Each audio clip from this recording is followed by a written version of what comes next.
தாங்க முதல் நாள் முதல் தாரியா தாங்க. அப்படியா தாரி போ பாரு எப்படி இருக்குதுன்னு பாரு. என்னமா குத்துன மாதிரி இருக்குதுங்க. அப்படியா? ஆமாங்க. இத பெருந்தாரை சாமி பெருந்தாருங்க. இன்னும் பக்கமா தோறுமா சாமி பெருமாள் காட்டில் பெருந்தாரி பார்த்தீங்க, சிறுமாள் காட்டில் சிறுந்தாரி பார்த்தீங்க, தாரி பார்த்தீங்க, உலகத்தாரி பார்க்கலீங்களா? உலகத்தாரி தான் சொல்லலாம் சாமி. இது வந்து பெருமல்லக்காடு 5 ஆறு நேரம் போடு. அப்போ பெருமல்லக்காடு பாரு.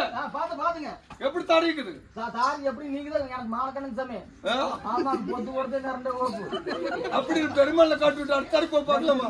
சொப்பு நெடுத்தாமல் கூட 12 நீ சொல்ல 12 மணி பாரஸ்ல எந்த காசு போட்டாலும் பொறிக்கிட்டு வந்துருக்காங்க. அப்படியா? ஆமாங்க. அதனால பெருமல்லக்காடு. ஆமாங்க. இன்னும் பக்கம் தானே. ஆமா பக்கம் தான் போய் பார்க்கலாம். பார்க்கலாம் முழுக்க.